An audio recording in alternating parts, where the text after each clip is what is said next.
Assalamualaikum warahmatullahi wabarakatuh. Kembali kita belajar tentang sejarah pada pagi hari ini anak-anak Ustadz dengan judul kita tentang mengenal kehidupan Nabi Muhammad pada masa dewasa. Ini sengaja Ustadz buat dihadapkan dengan buku yang bertuliskan Arab Melayu ini supaya anak-anak juga bisa ikut terbantu di dalam latihan membaca Arab Melayu. Nah, kita baca tentang bagaimana kisah kehidupan Nabi Muhammad SAW dalam dunia usaha. Di Rasulullah SAW mendapatkan jiwa berdagang sejak beliau usia 12 tahun. Di usia yang 12 tahun, ya sekitar kelas 5 atau 6 SD lah kalau sekarang itu nak, Nabi Muhammad itu sudah berdagang. Makanya profesi pekerjaan yang paling dicintai oleh Nabi Muhammad itu pertama adalah berdagang. Yang kedua adalah bercocok tanam. Yang ketiga adalah buat kerajinan tangan, ya, dan lain sebagainya. Nah, ketika pamannya Abu Thalib mengajak Nabi Muhammad melakukan perjalanan bisnis di Syam, Syam ini negeri yang meliputi Syria, kemudian Jordan dan Lebanon. Saat ini sebagai seorang yatim piatu yang tumbuh besar bersama pamannya, beliau ditempah untuk tumbuh menjadi wirausaha yang mandiri. Ya. Jadi yang menempah Rasulullah itu menjadi pembisnis ataupun menjadi wirausaha yang sukses, salah satunya adalah berkah dari paman beliau yaitu Abu Thalib. Nah, ketika usia 17 tahun Nabi Muhammad SAW telah diserai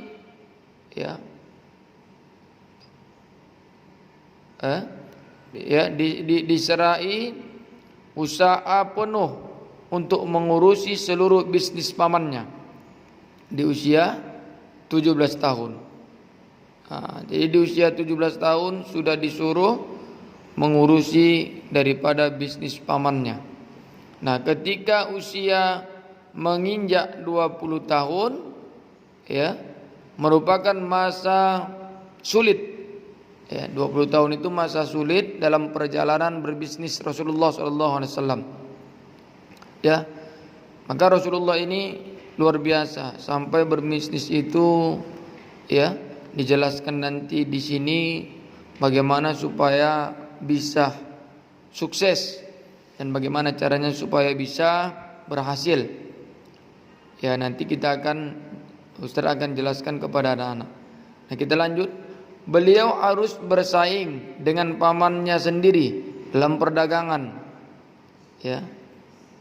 Dalam perdagangan. Namun kemudian ketika kemasan dagang Nabi Muhammad SAW tercapai ketika usia di antara 20 sampai 25 tahun. Jadi masa kejayaan, masa keemasan Nabi berdagang itu di usia ke-20 sampai 25 tahun. Nah, Nabi Muhammad SAW adalah sosok pengusaha sukses dan kaya. Di antara informasi tentang kekayaan beliau sebelum kenabian adalah jumlah mahar. Ada orang yang mengatakan Nabi Muhammad itu susah. Tidak. Nabi Muhammad itu kaya. Menunjukkan kekayaan Nabi Muhammad itu ketika beliau usia 25 tahun menikah dengan Siti Khadijah. Sebagai maharnya itu dibayar ketika menikah Khadijah, maharnya itu beliau menyerahkan 20 ekor unta. Satu ekor itu sekitar 40 juta. Kalau 20 ekor 4 kali 20 berapa ratus juta yang dikeluarkan oleh Rasul sebagai mahar kepada istrinya Siti Khadijah. Ya, ontanya onta muda sebagai maharnya. Dalam riwayat lain ditambah ya 12 iqayah. Iqayah ini seperti emas. Suatu jumlah yang sangat besar jika dikonversikan atau digabungkan mata uang kita saat ini. Jika ditukarkan ya, ditukarkan dengan mata uang kita hari ini.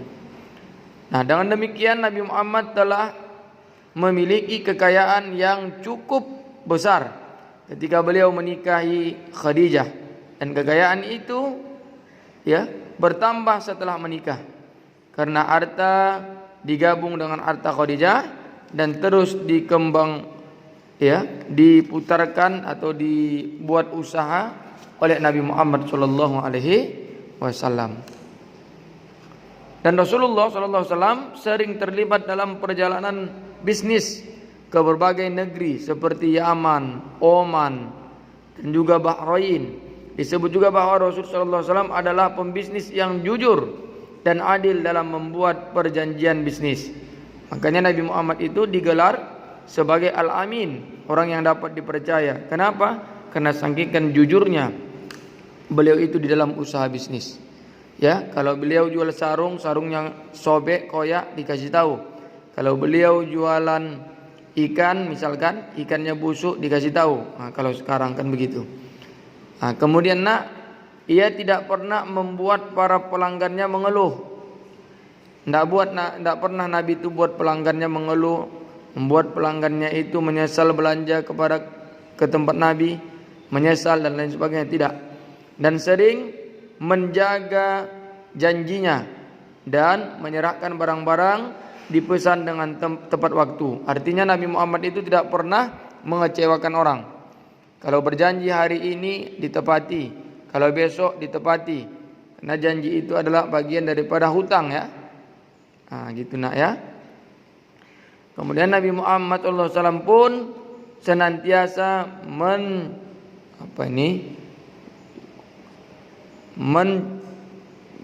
mencocokkan rasa tanggung jawab yang besar ya, dan integritas yang tinggi dalam berbisnis.